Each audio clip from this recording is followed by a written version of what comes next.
ನಿಮ್ಮೆಲ್ಲರ ಅಭಿಮಾನಕ್ಕೆ ನನಗೆ ಜನ್ಮ ನೀಡಿದ ಪುಣ್ಯ ಭೂಮಿಗೆ ತುಂಬಾ ಋಣಿಯಾಗಿರುತ್ತೇನೆ. ಎಷ್ಟು ದಿನಗಳವರೆಗೆ ಕಾಶ್ಮೀರದ ಗಡಿಯಲ್ಲಿ ನಿಂತು ಸೇವೆ ಮಾಡಿ ಬಂದಿದ್ದೀನಿ. ಇನ್ನು ಮೇಲೆ ನನ್ನ ಹುಟ್ಟೂರು ಜನರು ಸೇವೆ ಮಾಡ್ತಾರಂತ ಈ ಸಂದರ್ಭದಲ್ಲಿ ನಾನು ಮಾತು ಕೊಡ್ತಾ ಇದ್ದೀನಿ.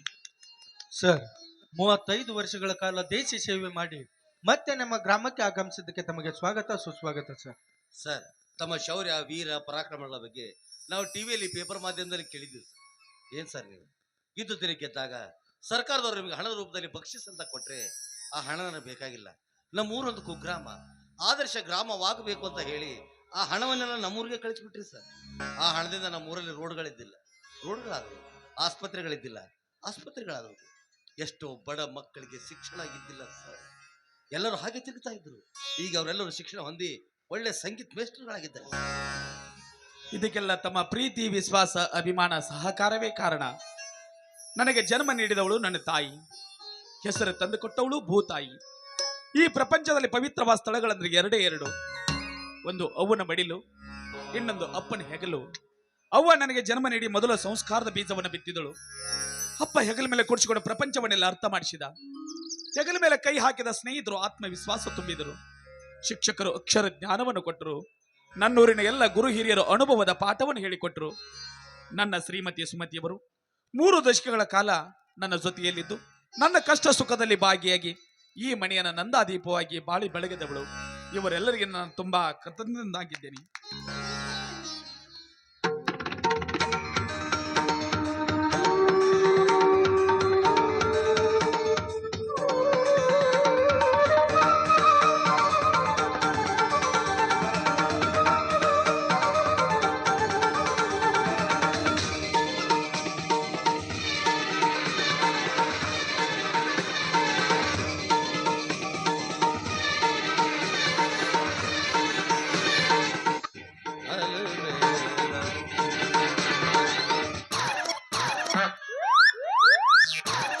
ದಂಡಿ ಮುಟ್ಟಿಸ್ಬಿಡುವ, ದಂಡಿ ಮುಟ್ಟಿಸ್ಬಾ.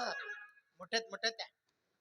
ಒಂದು ವಿಷಯ ನನ್ನ ಊರಿನ ಜನಕ್ಕೆ ನಾನು ತಿಳಿಸಲೇಬೇಕು. Please sir. ಕಾಶ್ಮೀರದ ಗಡಿಯಲ್ಲಿತ್ತು ಸಾವಿರಾರು ಜನ ಟೆರರಿಸ್ಟ್ಗಳು ಸುಟ್ಟಾಕಿ ಜೀವಂತವಾಗಿ ನನ್ನ ಹುಟ್ಟೂರು ವಣಿಕಾಳ ಗ್ರಾಮಕ್ಕೆ ಕಾಲಿಟ್ಟಿದ್ದೇನೆಂದರೆ ಇದಕ್ಕೆ ಕಾರಣ ನನ್ನ ತಾಯಿಯ ಋಣ, ಇಲ್ಲಿಯ ಮಣ್ಣಿನ ಗುಣ. ಮೊದ್ಲೇ ಊರಿಂದ ಆಯಸ್ವಾಗಿ ಬಂದಿದ್ದೀರಿ. ಒಂದ್ ಹಂಡೆ ನೀರ್ ಕಾಸಿದ್ದೀನಿ, ಮೊದ್ಲೇ ಜಳಕ ಮಾಡಿ ನಡಿ. ಮಾತಾಡ್ಬಿಡ್ರಿ, ಮಾತ್ ಚಂದದ ಮಾತಾಡ್ರಿ. ಸ್ನೇಹಿತರು ಮನೆಯವರೆಗೆ ಬಂದಿದ್ದಾರೆ. ಮಾತಾಡ್ರಿ. ಕಾಶ್ಮೀರದ ಬರುವಾಗ ನಿಮ್ಗೋಸ್ಕರ ಆಪಲ್ ತೆಗೆದುಕೊಂಡು ಬಂದಿದ್ದೀನಿ. ಅಲ್ಲ, ನೀವು ಮಾತಾಡ್ರಿ, ನಾ ಅಂತೀನಿ ಮತ್ತೆ ಆಪಲ್ ಬೇಕು. ಆ ಸಟ್ ನನಗೆ ಬೇಕು ಸರ್. ಯಾ ಸಟ್ಟಲ್ಲ ತಕಳ ಆಪಲ್ ಸಟ್ಟು. ನಿಮ್ಮ ಮೌನ ಅವ್ರು ತಿನ್ನು ಆಪಲ್ ಹೇಳಕತ್ತಾರ. ಇವ್ನು ಮಂಗ್ಯಾನ ಮಗ ಸಟ್ಟಿಗೆ ಹೋಗ್ಯ. ನೀವು ಸಟ್ ಅಲ್ಲದು, ಹೌದು, ಸೇಬು ಹಣ್ಣು. ಸೇಬು ಹಣ್ಣು ತಂದಿರಿ ಸರ್. ಸರ್, ನಮ್ ಸೇಬು ಹಣ್ಣಿನ ಜ್ಯೂಸ್ ಕೊಡೋದು ಗೊತ್ತು ವಿನಃ ಕಾಚ್ಪಚ್ ಹೆಂಗ್ ತಿಂತಾರಪ್ಪ. ನಾವೇನ್ ಬಿಡ್ರಿ, ಉಪೇದಿ ಬಿದ್ದದಕ್ಕೆ ಏನ್ ಬೇರೆ ಟ್ರಿಪ್ ಹೇಳಿವ ತಾಮತ್ ಬೇರೆ. ನಾ ಹೇಳಿದ್ದು ತಂದ್ರೇನ್ರಿ ಏನದು? 2 ಚಲೋ ಚಡ್ಡಿ ತುಂಬತ್ತೆ. ಥೂ ಯಪ್ಪ, ಕೆಟ್ಟ ಅಸಹ್ಯಪ್ಪ. ಎಲ್ಲಿ ಆರ್ಮಿ ಒಳಗಿಲ್ವಾ? ಇಲ್ಲಿ ತಡಿವಲ್ಲವ್ರಿ, ಬಿಸಿಲಿಗೆ ಒಣಾಕದಲ್ಲಿ ತೂತ್ ಬೀಳಾಕತ್ತಾವ. ಅಲ್ಲಿ ಚಲೋ ಇರ್ತಾವತ್ರಿ, ಗಟ್ಮುಟ್ ಹಡ್ಕೊಂಡ್ 2 ತೊಗೊಂಬಾತ್ ಅವಾರ ಹೇಳಿಲ್ಲನ್ರಿ ನಿಮಗೆ? ಇಲ್ಲ, ಹಾಗೇನು ಹೇಳಿಲ್ಲ. ಒಂದ್ ಕೆಲಸ ಮಾಡು, ಆರ್ಮಿ ಕ್ಯಾಂಟೀನ್ ಕಾರ್ಡ್ ಕೊಡ್ತೀನಿ, ನೀನೇ ಹೋಗಿ ತೆಗೆದುಕೊಂಡು ಬರುವಂತೆ. ಅದ್ನೇನ್ ಮಾಡ್ಬೇಡಿ.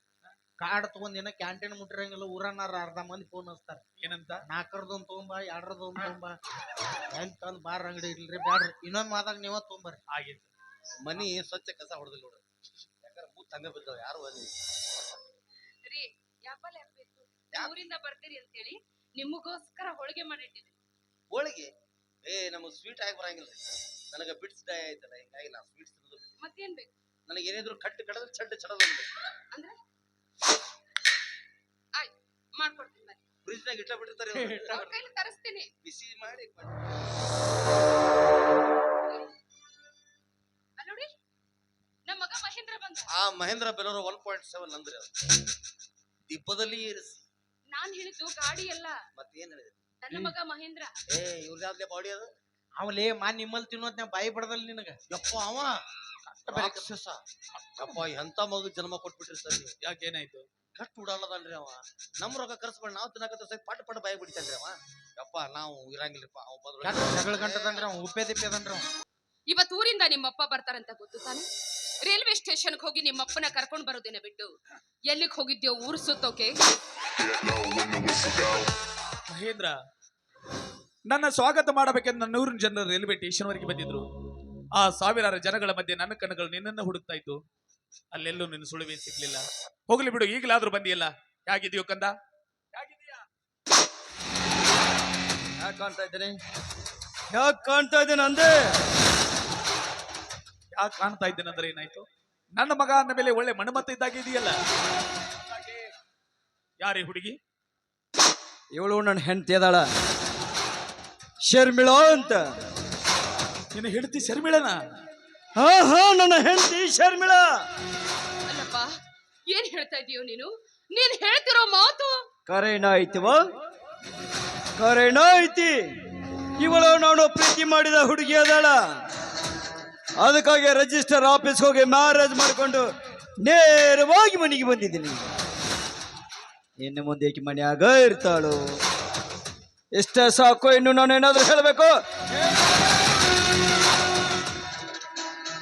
ಸಾಕಪ್ಪ, ಸಾಕು. ನಿನಗೆ ಜನ್ಮ ನೀಡಿದಕ್ಕೆ ನನ್ನ ಜನ್ಮ ಸ್ವಾರ್ಥಕ್ಕಾಗೋಯ್ತು. 3 ದಶಕಗಳ ಕಾಲ ಗಡಿಯಲ್ಲಿ ನಿಂತು ಸೇವೆ ಮಾಡಿ ನಿವೃತ್ತಿ ಹೊಂದಿ ಮನೆಗೆ ಬಂದಪ್ಪನಿಗೆ ಮರೆಯಲಾರದ ಕಾಣಿಕೆಯನ್ನೇ ಕೊಟ್ಟೆ. ಮರೆಯಲಾರದ ಕಾಣಿಕೆಯನ್ನೇ ಕೊಟ್ಟೆ. ಅಲ್ವಿ, ನೀನ್ ಮದುವೆ ಆಗ್ತೀನಿ ಅಂತ ಒಂದೇ ಒಂದು ಮಾತು ಹೇಳಿದ್ರೆ ಒಳ್ಳೆ ಮನೆತನದ ಹೆಣ್ಣು ನೋಡಿ ನಿನ್ ಮದುವೆ ನಾವು ಮಾಡ್ತಿದ್ವಲ್ಲೋ. ಅಂದ್ರ ನಾನು ಭಿಕಾರಿ, ಲಜ್ಜೆಗೆಟ್ಟವಳು, ಹೊಲಸು ಮನೆತನದಿಂದ ಬಂದೀನಿ ಅಂತ ತಿಳಿದಿರೇನ್ರಿ? ನೋಡ್ರಿ, ಮಾತಾಡ್ಬೇಕಾದ್ರ ಮಾತಿನಾಗ ಹಿಡ್ತಾ ಇಟ್ಕೊಂಡು ಮಾತಾಡ್ರಿ. ನೋಡವ ತಂಗಿ, ಮದುವೆ ಅಂದ್ರ ಗುರು ಹಿರಿಯರು, ಅಣ್ಣ ತಮ್ಮ, ಅಕ್ಕ ತಂಗಿ, ಜಾತಿ ಕುಲ ಗೋತ್ರ ಎಲ್ಲ ನೋಡಿ ಮಾಡುದಕ್ಕ ಮದುವೆ ಅಂತಾರ. ಅಷ್ಟಿಲ್ದ ಹಿರಿಯರು ಒಂದು ಮಾತು ಹೇಳ್ಯಾರೇನ್ರಿ, ನಾಯಿನ್ ನೋಡಿ ಕುನ್ನಿ ತರಬೇಕಂತ, ತಾಯಿನ್ ನೋಡಿ ಕನ್ಯಾ ತರಬೇಕಂತ. ಏನ್ರಿ ಇದು? ನಾನು ಕೀಳು ಜಾತಿಯವಳು, ಯಾರಿಲ್ಲದ ಅನಾಥೆ, ಮರ್ಯಾದೆ ಗೆಟ್ಟವಳು ಮಗಳು ಅಂತ ನಿಮ್ಮ ತಾಯಿ ಬಾಯಿಗೆ ಬಂದ ಹಾಗೆ ಮಾತಾಡ್ತಾ ಇದ್ರು. ನಿನಗೆ ಯಾಕೆ ಅನ್ನಕ್ ಹೋಗ್ಲವಾ? ನಿನಗೆ ಯಾಕೆ ಅನ್ನಕ್ ಹೋಗ್ಲಿ? ನನ್ನ ಮಗ ಮಾಡ್ಕೊಂಡು ಬಂದಿರೋ ಘನಂದಾರಿ ಕೆಲ್ಸಕ್ಕ ನನ್ನ ಹೊಟ್ಟೆ ಉರಿಯಾಕತ್ತವ. ಆ ಸಂಕಕ್ಕ ನನ್ನ ಮಗನೇ ಮಾತಾಡಕತ್ತೀನಿ. ಸಾಕ್ ಸುಮ್ನಿರವ, ಸಾಕ್ ಸುಮ್ನಿರೋ. ಇನ್ನು ಮುಂದೆ ನೀನು ಏನೇ ಮಾತಾಡುದಿದ್ರು ನನ್ನ ಜೊತೆನೆ ಮಾತಾಡ್ಬೇಕು. ಅದಕ್ಕೆ ಉತ್ತರನ ನಾನು ಕೊಡ್ತೀನಿ. ಇವಳು ನನ್ನ ಹೆಂಡತಿ. ನನ್ನ ಹೆಂಡತಿಗೆ ಇನ್ನು ಮುಂದೆ ನೀನೇನು ಅನ್ಕೊಡ್ದು.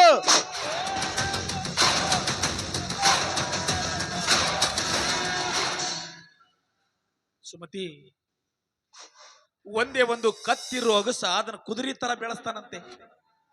ನಮಗಿರಿದು ಇವನೊಬ್ಬನೇ ಮಗ, ನಾವು ಕೂಡ ಇವನನ್ನು ಹಾಗೆ ಬೆಳೆಸ್ಬಿಟ್ಟಿವಲ್ಲ ಅಂತ ಈಗ ಅನಿಸ್ತಾ ಇದೆ ನನಗೆ. ಅಂದ್ರೆ ಏನಪ್ಪ ನಿನ್ನ ಮಾತಿನ ಅರ್ಥ ಇದು? ಈಗ ಕತ್ತಿಯಾಗಿ ನಂತೀಯೇನ? ನೋಡು, ರಿಟೈರ್ಮೆಂಟ್ ಆಗಿ ಮನೆಗೆ ಬಂದಿದೀಯಾ. ಇಲ್ಲಿ ನಿನಗೆ ಶಲಟ್ ಹೊಡೆದು ನಿನ್ನ ಕೈ ಕೆಳಗೆ ಕೆಲಸ ಮಾಡುವ ಯಾವ ಸಿಪಾಯಿಗಳಿಲ್ಲ, ಯಾವ ಸೈನಿಕರು ಇಲ್ಲ. ಇದೇನು ಯುದ್ಧ ಭೂಮಿನೂ ಅಲ್ಲ. ಏನ್ ಮುಂದೆ ಏನೇ ಇದ್ರು ನಾವು ಹೇಳ್ದಂಗೆ ಕೇಳ್ಕೊಂಡು ಮನೆಯಲ್ಲಿ ಬಿದ್ದಿರ್ಬೇಕು. ಹೆಚ್ಚಾಗಿ ಏನಾದ್ರು ಮಾತಾಡಿದ್ರೆ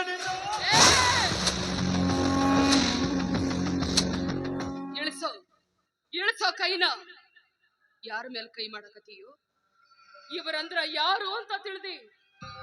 ಈ ಮನಿ ದೇವ್ರು ಅಲ್ಲಪ್ಪ, ಈ ದೇಶಕ್ಕ ದೇವ್ರು. ಇವತ್ತು ನೀವೇನರ ಕೈಯಾಗ ಮೊಬೈಲ್ ಹಿಡ್ಕೊಂಡು ಚೈನಿ ಮಾಡ್ಕೊಂಡು ಇಂತ ಹುಡುಗಿಯರ ಸೀರೆ ಸೆರಗ್ ಹಿಡ್ಕೊಂಡು ಸುತ್ತಾಡಕತ್ತೀರಿ ಅಂದ್ರ ಅದಕ್ಕ ಕಾರಣೀಭೂತನ ಇಂಥ ಯೋಧರು.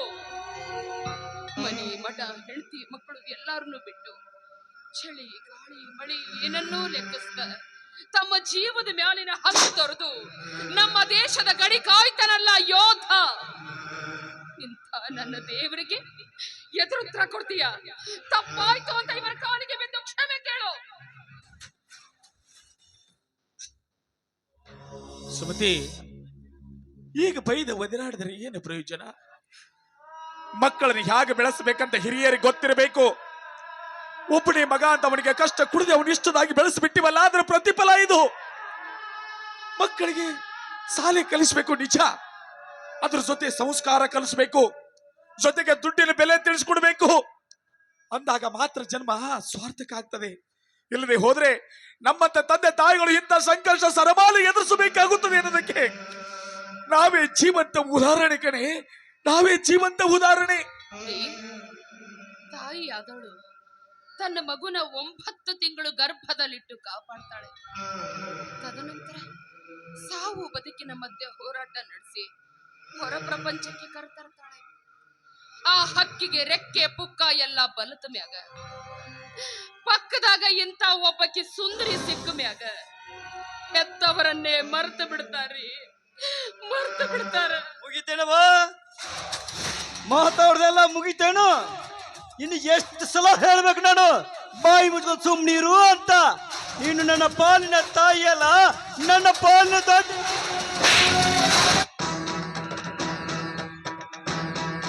ಏನಂದೆ ಅವಿವೇಕಿ?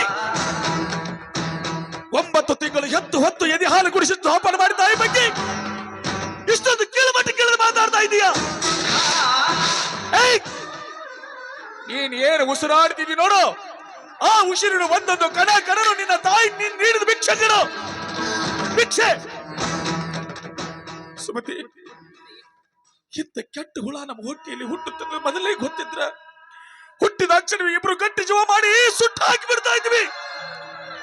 ಇವತ್ತಿನ ದಿನ ಇಂಥ ಸಂಕಷ್ಟ ಸರಮಾಲೆ ಎದುರಿಸುವ ಪ್ರಸಂಗವೇ ಬರ್ತಿರ್ಲಿಲ್ಲ.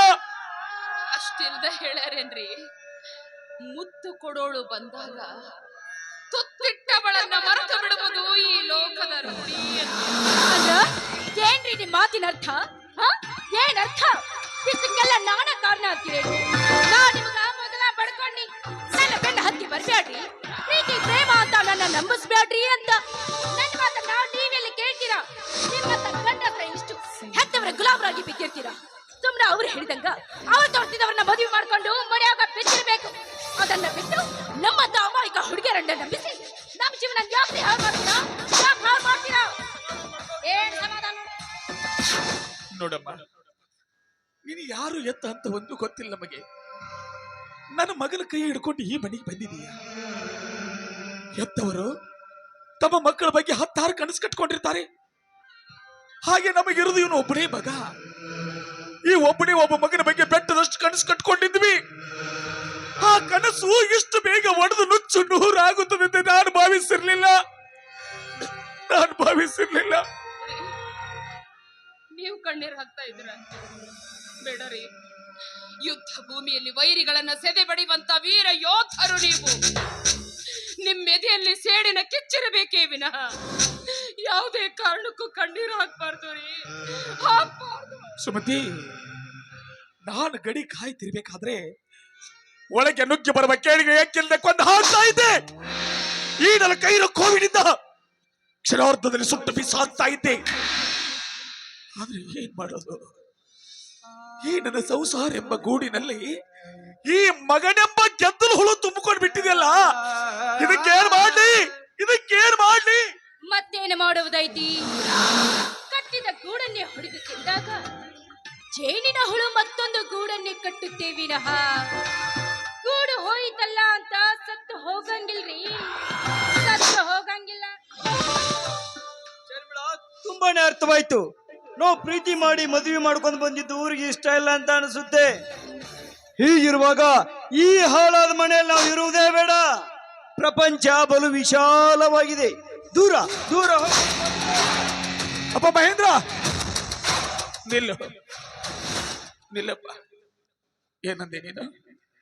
ಪ್ರಪಂಚ ಬಹಳ ವಿಶಾಲವಾಗಿದೆ, ಎಲ್ಲಾದ್ರೂ ಹೋಗಿ ಬದುಕು ಸಾಗಿಸ್ಬೇಕಂತ ಬಯಸ್ತಾ ಇದೀಯಾ? ನಿಜ ಕಣೋ, ನಿಜ. ರೆಕ್ಕೆ ಬಲಿತ ಮೇಲೆ ಹಕ್ಕಿ ತಾಯಿ ಗೂಡು ಬಿಟ್ಟು ಬಹುದೂರ ಹೋಗುದು ಸಹಜ. ಹಾಗೆ ನೀನು ಹಕ್ಕಿ ಅಲ್ಲ, ಪಕ್ಷಿ ಅಲ್ಲ, ಪ್ರಾಣಿ ಅಲ್ಲ, ಕಾಡು ಮೃಗಾಣು ಅಲ್ಲ. ನಮ್ಮಿಬ್ಬರ ರಕ್ತವನ್ನು ಹಂಚಿಕೊಂಡು ಹುಟ್ಟಿದ ಕರಳಿನ ಕುಡಿ ನೀನು. ಮನುಷ್ಯನಾದ ಮೇಲೆ ಮಾನವೀಯತೆ ಬೇಡೇನು? ಒಂದೇ ಒಂದು ಸಲ ನೆನಪು ಮಾಡ್ಕೊರೋ ಮಹೇಂದ್ರ. ನೀನು ಹುಟ್ಟಿ ಬೆಳೆದದ್ದು ಇದೇ ಮನೆಯಲ್ಲಿ, ಆ ಚಂದ್ರನ ಬೆಳೆದಂಗಳಲ್ಲಿ. ಈ ಮನೆಯ ಅಂಗಳ ತುಂಬಾ ನಲಿದಾಡಿದ್ದು ಇದೇ ಮನೆಯಲ್ಲಿ. ನೀನು ಚಿಕ್ಕ ಬಡಿದ್ದಾಗ ಪುಟ್ಟ ಪುಟ್ಟ ಹೆಜ್ಜೆನಿಟ್ಟು ತೊಟ್ಟಿಲಲ್ಲಿ ನಿದ್ದೆಗೆಟ್ಟು ನೀನು ಸಿಟ್ಟು ಬಂದೊಳ್ತಾ ಇರಬೇಕಾದ್ರೆ ನೀನು ಜೋಗಳ ಪಾಡಿ ಸಮಾಧಾನ ಮಾಡಿ ಸುಖ ನಿದ್ರೆ ಮಾಡಿಸಿದ್ದು ಇದೇ ನನ್ನ ಕನಸಿನ ಸ್ವರ್ಗದಂತ ಮನೆಯಲ್ಲಿ. ಸಿಟ್ಟಿನ ಬರದಲ್ಲಿ ಈ ಮನೆಗೆ ಹಾಳಾದ ಮನೆ ಎಂದು ಹೆಸರು ಬಿಟ್ಟು ಹೋಗ್ಬೇಡಪ್ಪ. ನಿನ್ನ ಕೈ ಮುಗಿದು ಕೇಳ್ಕೊತೀನಿ. ನೋಡಮ್ಮ, ತಿಳಿದ ಹಾಗೆ ನನ್ನ ಮಗನ ಕೈ ಹಿಡ್ಕೊಂಡು ಈ ಮನೆಗೆ ಬಂದಿದೀಯ. ನಾವಿಬ್ಬರು ಗಂಡ ಹೆಂಡತಿ ಈ ಮನೆ ಸೊಸೆಯಿಂದ ನಿನ್ನನ್ನು ಒಪ್ಪುತ್ತೇವೆ. ಆದ್ರೆ ಈ ಮನೆಯ ನಂದಾದೀಪವಾಗಿ ಬಾಳಿ ಬೆಳಗಬೇಕಮ್ಮ ನೀನು. ಅಪ್ಪ ಮಹೇಂದ್ರ, ನೀನು ಈ ಮೇಜರ್ ಸೂರ್ಯನ ಮಗ. ಈ ಮನೆಯ ಘನತೆ ಗೌರವಕ್ಕೆ ಈ ನಿನ್ನ ತಂದೆ ಹೆಸರಿಗೆ ಯಾವ ಕಳಂಕ ಬರದಾಗಿ ನಡೆದುಕೊಂಡು ಹೋಗ್ಬೇಕು. ಈಗಲಾದ್ರೂ ಸಂತೋಷ ಆಯ್ತಾ? ನೀನು ಹೇಳ್ತೀನಿ, ಕರ್ಕೊಂಡು ಹೋಗು.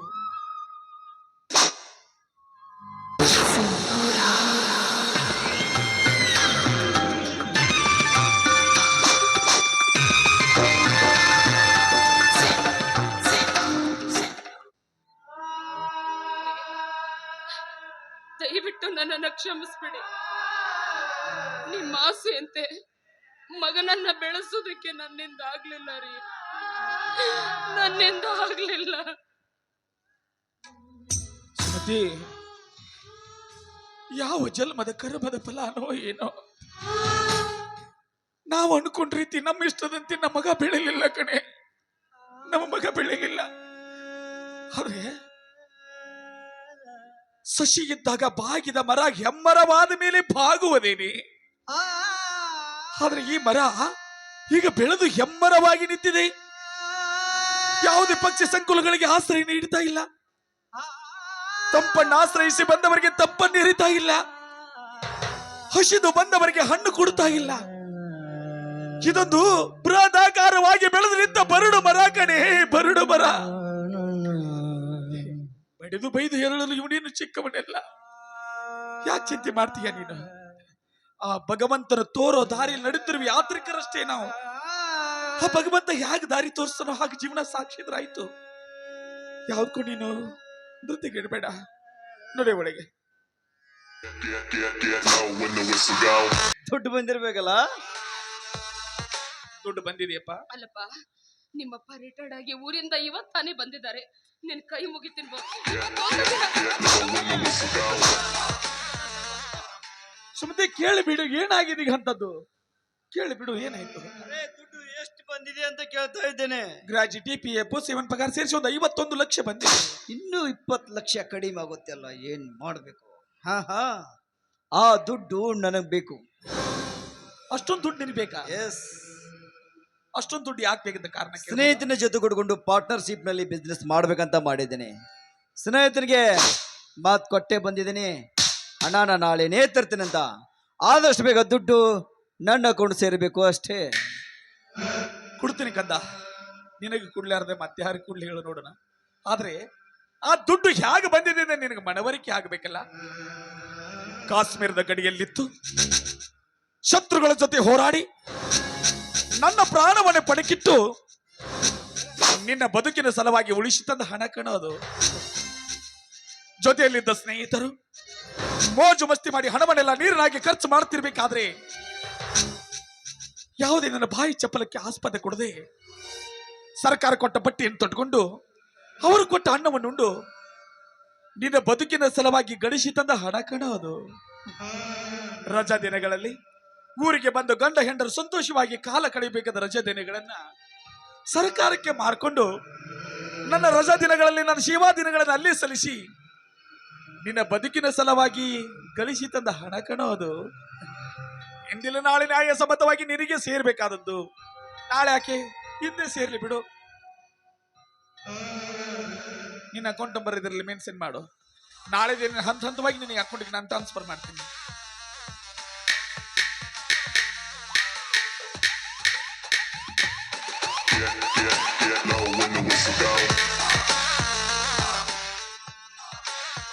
ಮಹೇಂದ್ರ, ನಾಳೆ ನಿನ್ನ ಅಕೌಂಟ್ಗೆ ದುಡ್ಡು ಬಂದಿದೆ ಅಂತ ಅಡ್ಡದಾರಿ ಹೇಳಿ ಕುಡಿದು ಏನೇ ಬಿಸ್ನೆಸ್ ಮಾಡು, ನ್ಯಾಯ ನೀತಿ ಪ್ರಾಮಾಣಿಕತೆಯಿಂದ ಮಾಡು. ಈ ಮೇಜರ್ ಸೂರ್ಯನ ಗಣತಿ ಗೌರವಕ್ಕೆ ಯಾವ ಅಪಕೀರ್ತಿನ ಬರಬಾರ್ದು. ಅಂಡರ್ಸ್ಟ್ಯಾಂಡ್? Yes yes, okay. ದುಡ್ಡು ಕೊಟ್ಟಿಲ್ಲ, ಮುಗಿತಪ್ಪ ನಿನ್ ಕೆಲಸ. ಆ ದುಡ್ಡು ನಾನು ಹಾಕಿ ಖರ್ಚು ಮಾಡಬೇಕು ಅನ್ನೋ ನನಗೆ ತುಂಬಾ ಚೆನ್ನಾಗಿ ಗೊತ್ತು. ಬರ್ಲಾ ಅಪ್ಪಾಜಿ?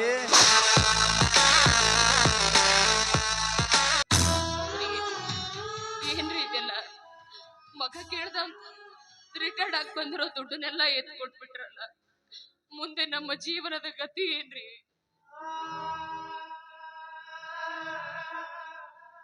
ಸುಮತಿ, ಯಾಕೆ ಚಿಂತೆ ಮಾಡ್ತೀಯ? ಮಗನನ್ನು ಹೆತ್ತನೆಂದ ಮಾತ್ರಕ್ಕೆ ಅವನು ಹಣೆ ಬರಲು ಸಾಧ್ಯನ ನಾನು? ಆ ಭಗವಂತ ಅವನ ನಮ್ಮ ಹಣೆ ಬರದಲ್ಲಿ ಏನು ಬರೆದಿರಂತಾನೋ ಅದಾಗಲೇಬೇಕಲ್ಲ. ನೀ ಯಾವ್ದಕ್ಕೆ ಕಣ್ಣೀರು ಹಾಕ್ತೀಯ? ಯಾವ್ದಕ್ಕೂ ಚಿಂತೆ ಮಾಡಬೇಡ ನೀನು ಧೃತಿಗೆಟ್ಟು ಹೀಗೆ ಕಣ್ಣೀರು ಹಾಕಿದರೆ ನಿನ್ನ ಕಣ್ಣಲ್ಲಿ ಕಣ್ಣೀರು ಬಂದ್ರೆ ನನ್ನ ಕಣ್ಣಲ್ಲಿ ರಕ್ತನೇ ಬರ್ತ ಕಣೆ. ನೀ ಯಾವ್ದಕ್ಕೂ ಚಿಂತೆ ಮಾಡಬೇಡ. ಕೊನೆಗಾಲದಲ್ಲಿ ಬದುಕಿ ಬಾಳಿದ್ರೆ ಇನ್ನೂ ಸರ್ಕಾರ ನಮಗೆ ಪೆನ್ಷನ್ ಹಣ ಕೊಡ್ತಾ ಇದೆಯಲ್ಲ, ಅದರಲ್ಲಿ ಜೀವನ ಸಾಗಿಸಿದ್ರ ಆಯ್ತು. ಅದು ಸಾಲಿಲ್ಲ ಅನ್ಕೋ, ಭಗವಂತ ಇನ್ನು ನನ್ನ ತೋಳು ಬರದಲ್ಲಿ ಶಕ್ತಿ ಕೊಟ್ಟಿದ್ದಾನೆ. ದುಡಿದ ಜೀವನ ಸಾಗಿಸಿದ್ರಾಯ್ತು. ಏನೋ ಮಗ ಮದುವೆಯಾಗಿ ಮನೆಗೆ ಸೊಸಿನ ಕರ್ಕೊಂಡ್ ಬಂದಿದ್ದಾನೆ, ಹೊಸದಾಗಿ ಬಿಸ್ನೆಸ್ ಮಾಡ್ಬೇಕಂತ ಕನಸು ಕಟ್ಕೊಂಡಿದ್ದಾನೆ. ಹೆತ್ತವರದ ನಾವು ಮಗನ ಆಸೆಯನ್ನು ಈಡೇರಿಸ್ಬೇಕು ವಿನಃ ಮಗನ ಕನಸಿಗೆ ಅಡ್ಡಿ ಆಗ್ಬಾರ್ದು. ನೋಡೋಣ, ಬರ್ತಾ ಬರ್ತಾ ತಾನೇ ಸುಧಾರಿಸ್ತಾನೆ ಬಿಡು. ಯಾಕೆ ಚಿಂತೆ ಮಾಡ್ತೀಯ? ನಡಿ ಒಳಗೆ.